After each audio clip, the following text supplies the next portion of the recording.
Hello, everyone. I'm Jesus, and welcome to the next episode of The Road to Old School MTG. So, I only have one package to open today, but very important card here. This is the last Mox that I need to complete the full playset of all 5 Moxes. This is a Mox Jet. This is the third time I've attempted to buy a Mox Jet from Collector's Edition. And this should be a legitimate Mox Jet. So I will compare briefly to my other Moxes, just to compare, because if you've seen the other episodes, previous episodes, as I said, I've bought this Mox Jet 2 times already. First time,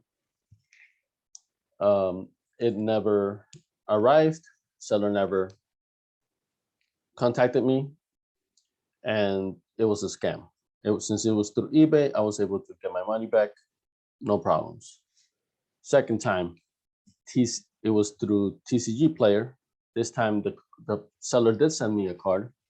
It was this Mox counterfeit card.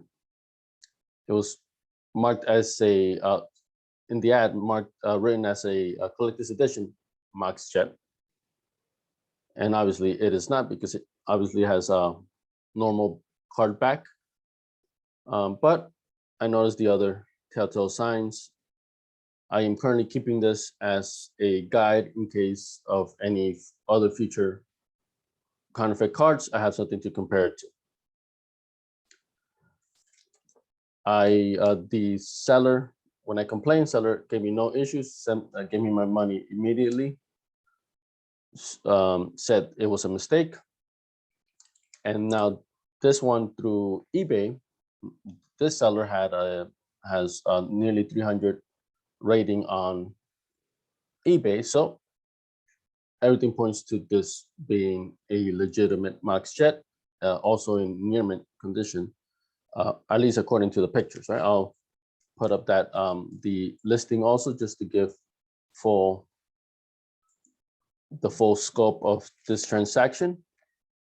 And so after I inspect it and everything and compare against the listing, I will put it in my deck, and I will now show off my finished deck with my Old School Erhnamgeddon deck, and also my 15 card sideboard. And remember, for the sideboard, I've bought many cards and continue to buy more cards as I see other ideas, other things that interest me. And I just wanted to have a large pool of cards in order to draw and have my sideboard be able to be mixed up and changed up according to whatever I think is best, and of course, according to what format I'm playing. So, but I will be showing my 15 card sideboard for at least the way I have it initially, to coincide with this version of my Erhnamgeddon deck, which is the top tier version that I can have, that I currently have. It will include all 5 Moxes. It will include Time Walk and Ancestral Recall. The only 2 Power Line cards it doesn't include is the Time Twister, which doesn't fit this deck, so I don't intend on getting it, and the Black Lotus, which right now is out of my price range, even at Collector's Edition. Other than that one card, everything else I've been able to get. So after I show off the completed deck and then my current 15 card sideboard, I will be looking to finally start playing some gates. So let me first show the listing. I think that's best.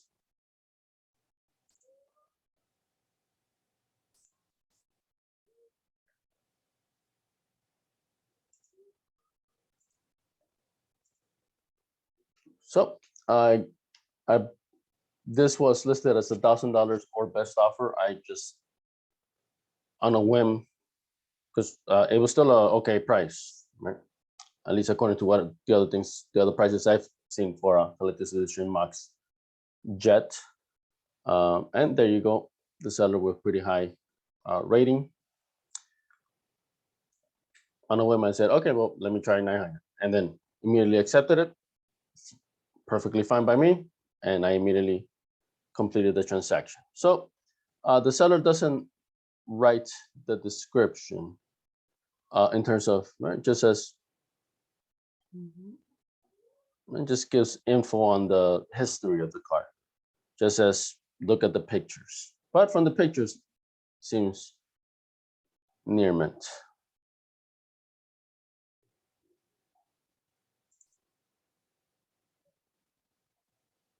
The heck is that?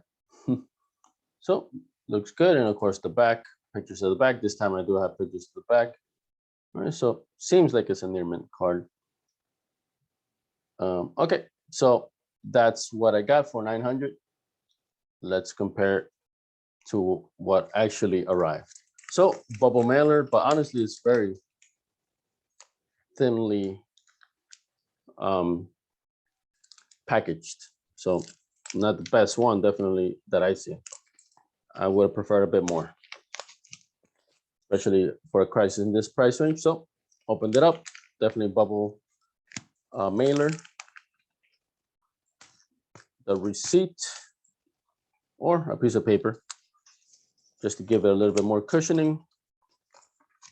I anticipate a top loader. Well, it is the receipt. Yep, top loader with the card inside.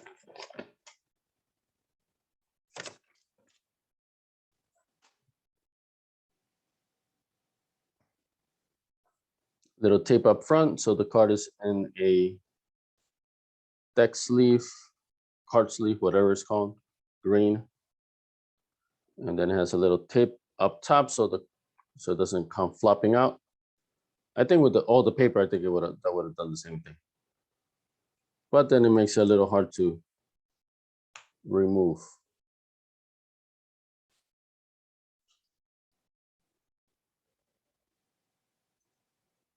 I definitely do not like this method,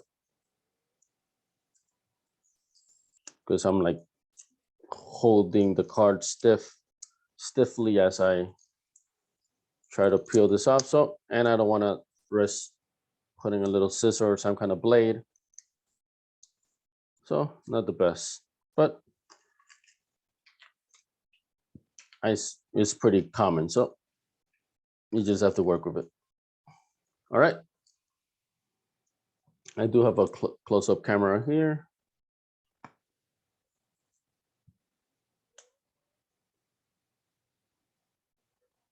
Pretty tightly. There we go.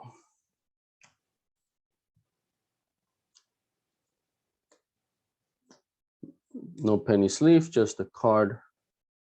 So I'm immediately looking at the back, because that's what in this nice comparison here, fake to real, right? Regular magic card back, which is incorrect. It should be gold magic card back. Definitely near mint condition. A little bit of, no, that's pretty good. I thought it was something, but it just a little speck of dust, I think. This looks amazing. And the printing looks fine. The feel, yep, looks nice. Feels nice. The gold is nice. All right, so very happy. This may be the best condition Mox out of all of the ones that I have.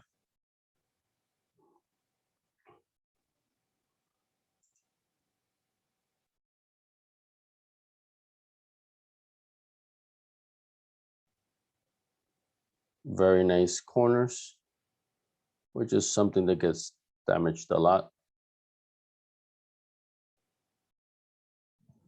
And now the back, collector's edition. The gold, the corners are very nice and sharp. So yeah, looking very, very nice. Side to side with the fake. So look, the fake is very nice. That's why I'm keeping the card. I was first thinking about just cutting it up and live on video, but I'm thinking this is pretty good fake. I want to keep it so that I can have something to compare other suspected counterfeit cards. So this one is a counterfeit of a alpha or beta, right? Because it's not even, or else it would have the sharp corners also if it wanted to pass out as a collector's edition. But it, because of the back, because of the corners, it's either an alpha or beta counterfeit, right? And not a proxy. Flat out counterfeit card. Right, the counterfeit here is a little, the color, right, is a little brighter, kind of like a bit like revised, but not as washed out. Right, this one definitely looks, the color's deeper. And collector's edition. So let me compare it against another collector's edition. Mox, the only Mox that I have that's not collector's edition is the Mox Sapphire, I believe. That one's should be international collector's edition. So I'm just gonna get a regular other collector's edition. Mox Ruby. Where's the zoom? Okay, there we go. And just to compare the back, here is, this is the new one, Mox Jet. They look identical.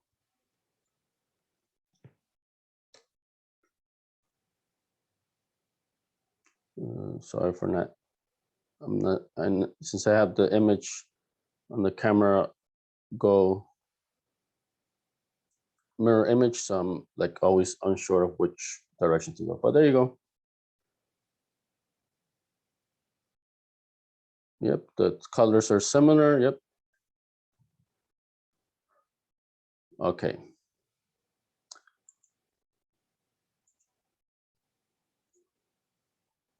But I want to now inspect them. Oh yeah, it's very close to one another.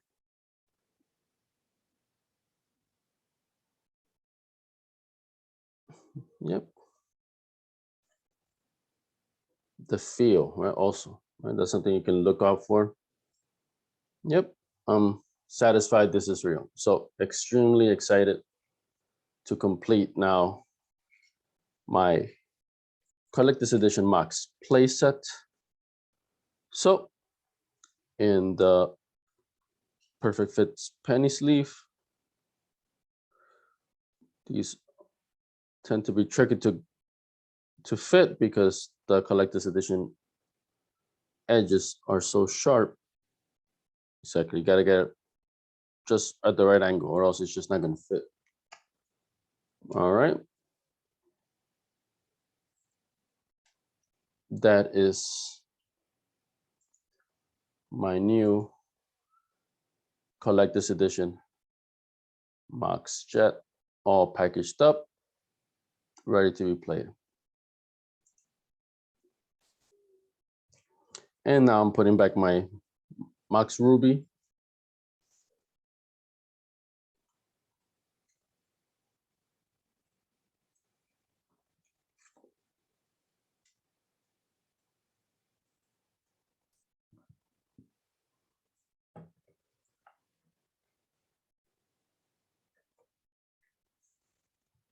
Extremely excited to show this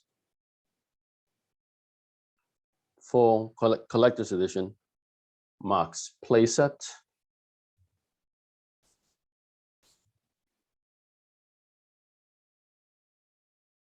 So pearl, emerald, ruby, jet, sapphire at the end. Right? In different conditions, definitely. A couple of them are near mint, a couple of them are light plate, and then emerald is the most beat up one. Probably a plate condition, that one. Right, but still decent condition. So still happy, full play set here. And now let me show the full completed deck, right? So now this completes the deck. As I was mentioning, it's other than Black Lotus, it's basically top tier. Maybe I could add a Library of Alexandria. That one, you have to get the real card. There's no reprint, even in collector's edition, right? So that one will cost me at least 1,500. But that card doesn't always get included in Erhnamgeddon decks, especially considering you're going to blow up your own lands. So it's not necessary, right? It's some, I've seen some decks add it, but for the most part, I haven't seen, most decks don't add a Library of Alexandria.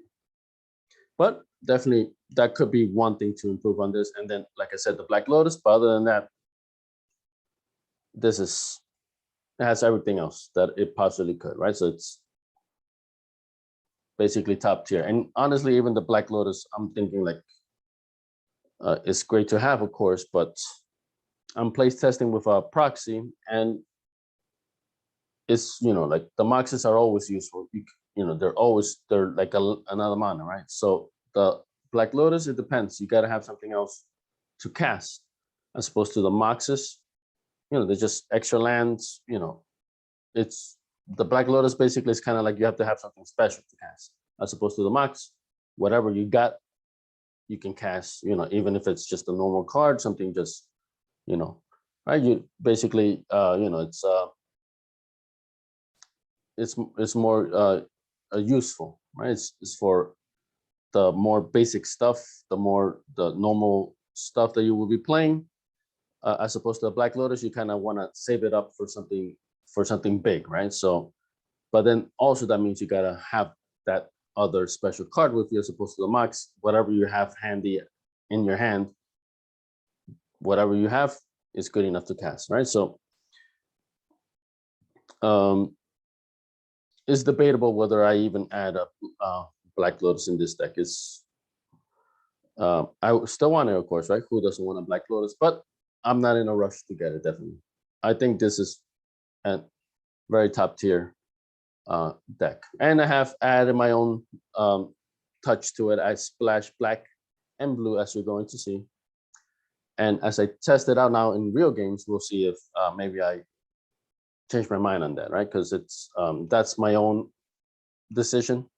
The Erhnamgeddon decks that I've seen, most of them don't do this, right? So it was, but I wanted to have those Power 9 cards, those really strong black cards that this splashes also. So as I play, I'll see if it's worth it or not. If not, I can always revert back and switch things around. But let me show you what I have right now that I do intend to play with. So starting off with the lands, 4 basic forests, I believe all in revised.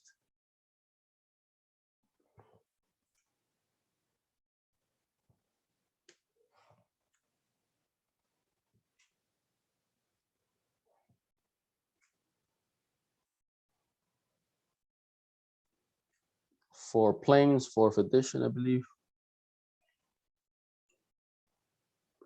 And the basic lands I had already.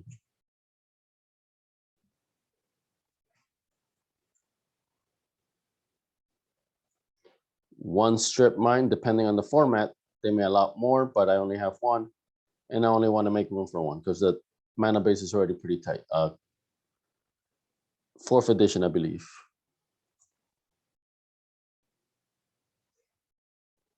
For Savannas revised.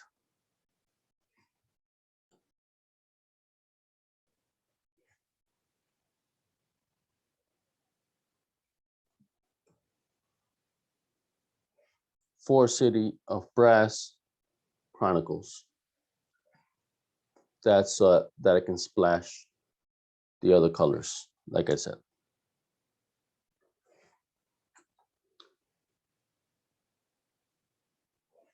And now that 17 lands, the Moxes now act as additional land, so that'll bring it up to 22 mana. So these are all collector's edition or international collector's edition. Mox Pearl, Mox Emerald, Mox Ruby, the latest one, Mox Jet, Mox Sapphire. revised Soul Ring, 2 revised Winter Orb,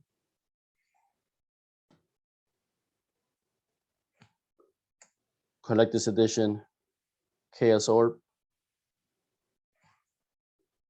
Unlimited Icy Manipulator, 2,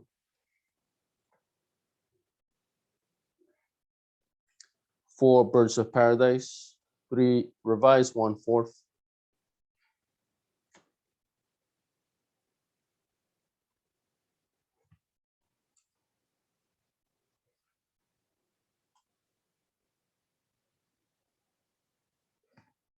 1 revised Regrowth is restricted, I can only have 1, 2 4th edition Sylvan Library,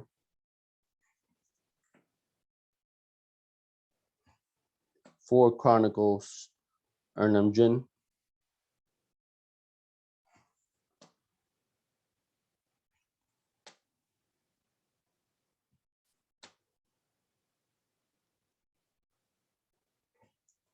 4 4th edition Swords to Plowshares,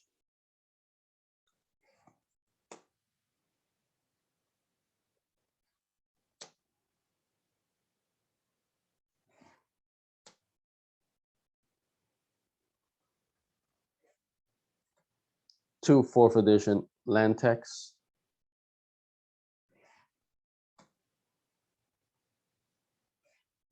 4 4th edition Disenchant,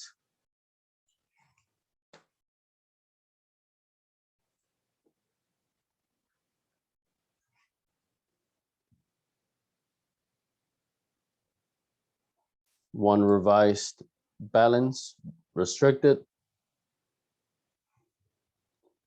2 revised 2 Armageddon, I believe. Yep, 1 revised, 1 4th edition, 4 4th edition Sarah Angel.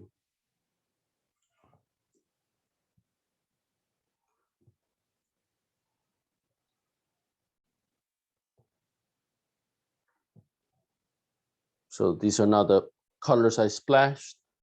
1 Mind Twist restricted, 1 Demonic Tutor restricted, 1 Ancestral Recall restricted. Last card, 1 Time Walk restricted. That's the 60 card deck. This is my current sideboard.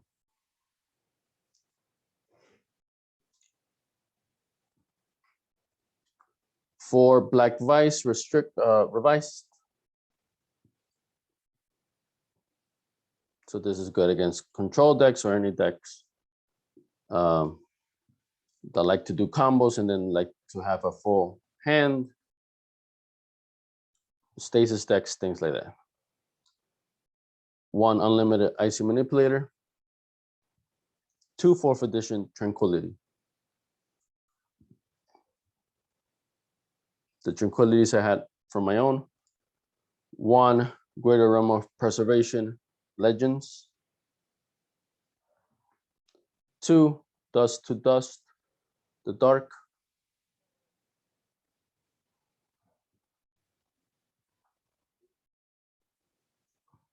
2 Preacher, The Dark,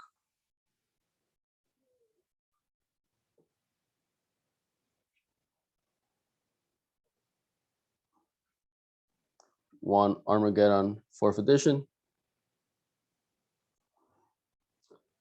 2 revised Wrath of God to finish off the sideboard. So these are good for aggro decks, Winnie decks.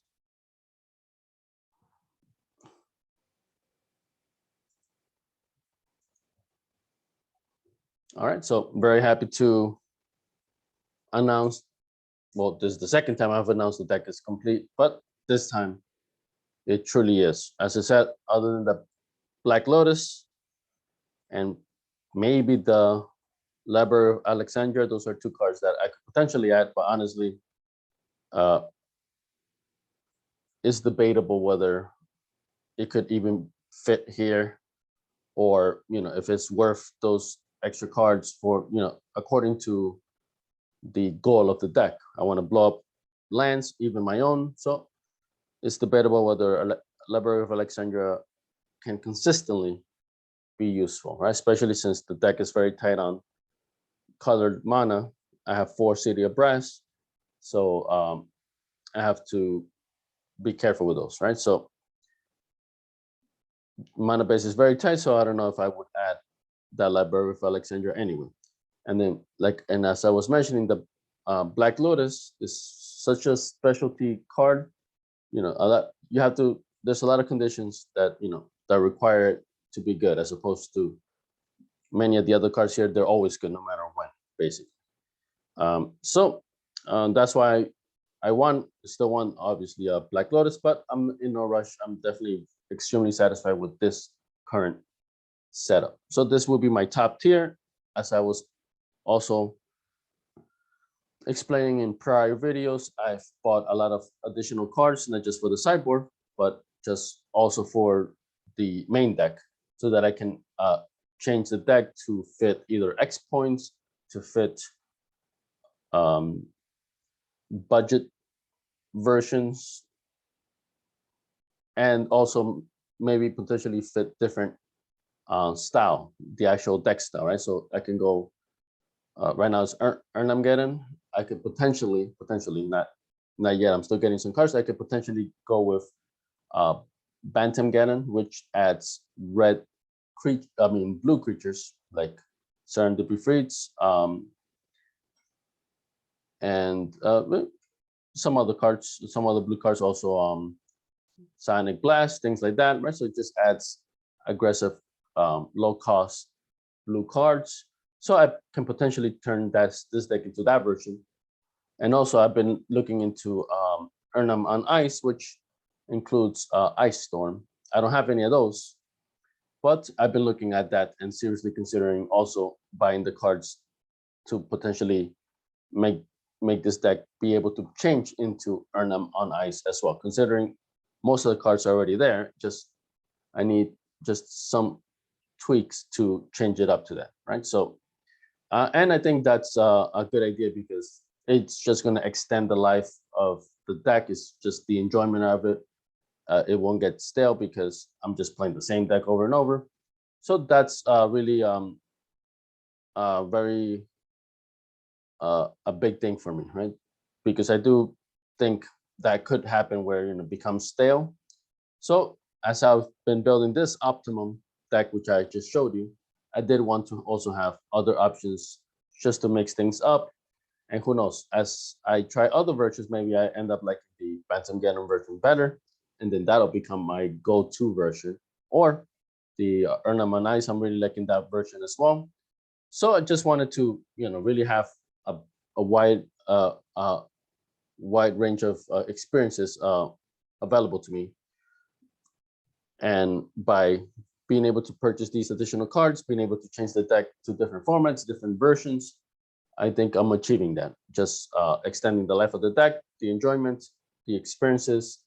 So now this is complete. I am also now looking heavily into reading up on the rules of how to play online. I've been reading already, and I've been researching just in general.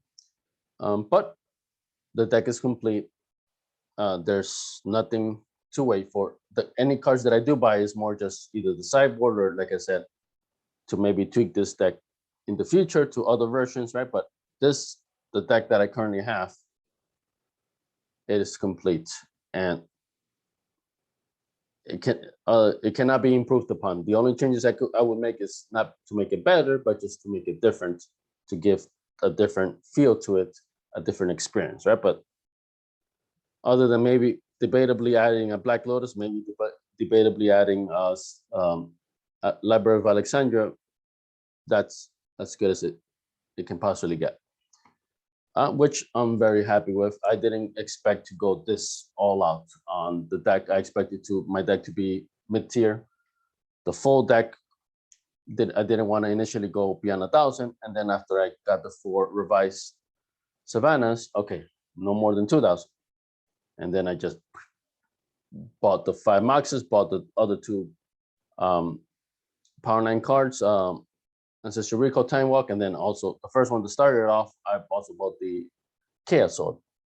Right. Once I bought that Chaos Sword, I'm like, okay, if I'm definitely wanting to buy this one, just might as well buy the other ones. So I will give a breakdown in terms of price in the future, right? Because I think that's, since I want to give the full scope of what I'm doing, I think that's important information, right? I've given out the prices as I bought the cards, but it'd be nice to have a full rundown after, considering now it is complete, right? So I'll have that information shortly in a future video, but also in a future video, I am finally looking to start playing. So be on the lookout for that. Thank you for watching this video.